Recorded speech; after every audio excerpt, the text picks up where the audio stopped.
Et si nous relions ces deux livres, nous voyons que la restauration a d'abord commencé par l'autel, puis par la maison de Dieu. Nous voyons ça dans Esdras.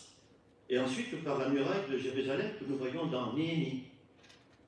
Mais d'abord dans l'œuvre de rétablissement de la pensée de Dieu pour ce peuple, et cela peut me concerner également, c'est l'autel qui a été rétabli avec Zorobabel, le gouverneur, et Josué, le souverain sacrificateur.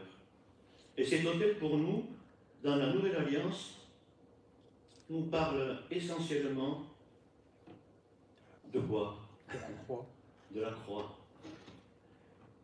Mais ce n'est pas n'importe quelle croix. C'est la croix de Jésus-Christ. Nous lisons dans le livre du Lévitique qu'Israël offrait 5 types d'offrandes et de sacrifices au Seigneur. Offrandes et sacrifices.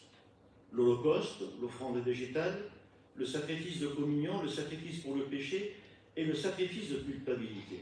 Tout cela était l'ombre des choses à venir.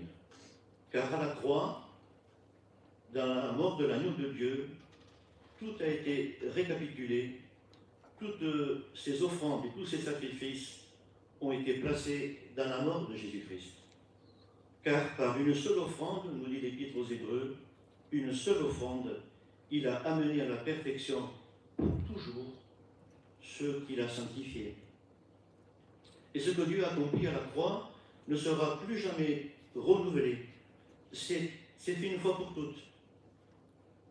Et c'est suffisant pour nous sauver, nous pardonner, nous sanctifier, pour nous transformer par l'œuvre du Saint-Esprit de Dieu. La mort de l'agneau de Dieu sur la croix est bien sûr une folie pour les hommes, et pour moi également, mais elle manifeste la sagesse de l'amour de Dieu. Et c'est par cette folie, la folie de son amour, cette folie apparente, que Dieu nous a déjà sauvés, et qu'il continue de nous sauver sans cesse.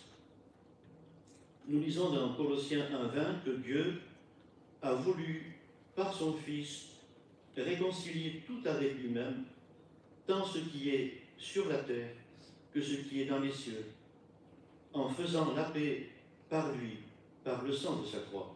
Et ce sang nous parle d'une vie parfaite livrée à la mort pour nous réconcilier avec Dieu. Il ne pouvait le faire que par lui-même et dans son propre Fils. Dieu s'est incarné dans notre humanité.